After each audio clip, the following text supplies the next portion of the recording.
About noon, darkness fell across the whole land until 3 o'clock.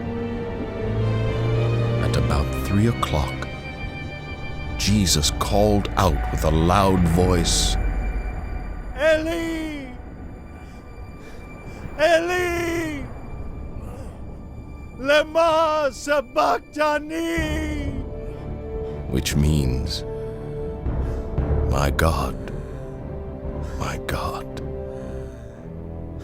why have you forsaken me? Our brother David Abbott is coming. My God, why hast thou forsaken me? Let's give it up for David.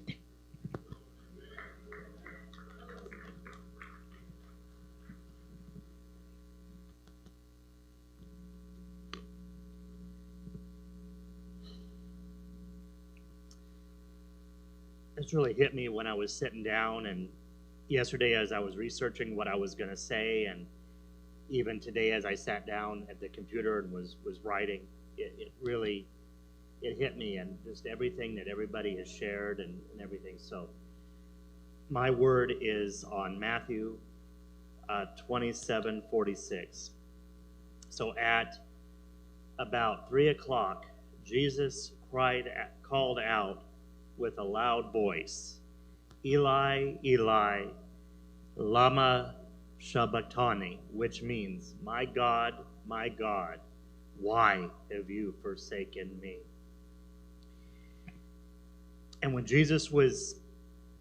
he shouted these words, when he was on the cross, it wasn't that he was questioning God. He was quoting the first line of Psalms 22, where the psalmist writes, my God, why have you abandoned me? We know back in Deuteronomy, it says, the writer writes, do not be afraid or discouraged, for the Lord will personally go ahead of you, and he will be with you. He will not abandon you, or he will neither fail you nor abandon you. So we know God is with us always, and was with him in this moment before, but it was a deep expression for the anguish that Jesus felt at the time when he had to take the weight of the sin of the world upon himself. That's why he was saying this. It was just a lot to have to take all of the weight of all the sin upon himself. But by him so doing that for us, he was temporarily separated from the Father by doing that. Jesus knew the task that was laid before him. He prayed to God in the Garden of Gethsemane for the Father to take his cup from him. It says in Matthew 26:39, my Father, if it is possible, let this cup of suffering be taken away from me. Yes, I want your will to be done, not mine. So he's saying, I recognizing what he was about to do, and he's going to follow through it to do what the Father had for him. Jesus knew that he would be temporarily separated from God the moment that he took upon himself the sins of the world, because God cannot look on sin. The physical agony, as what Minister Cooksey had said, she spoke of that.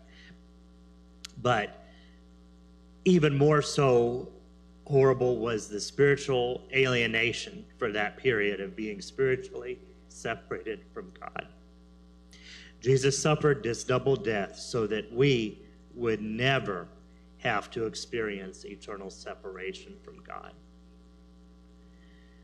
Unlike the somber, reflective words of a dying man, Christ's words have a triumphant ring to them, and that's what we celebrate, and that's what we'll be thinking about on Sunday, is that up here, the Turlock praise team, they kept, they were singing, that he got up. And we remember that that he did. That's because he has overcome death and has faithfully completed the task that was given to him by his Father. And if it wasn't for that, we wouldn't be here if it wasn't for that. For him doing that, for giving not only his physical self, but his spiritual self in that moment for us. And just to think about the weight of that, of what the gift of what he's done. And I think so often we forget that. We go throughout our day, we go through our emotions of everything. But it's times like this when we sit and we read and we hear, I think it allows us to remember that, just the weight of the gift that was given for us. So thank you.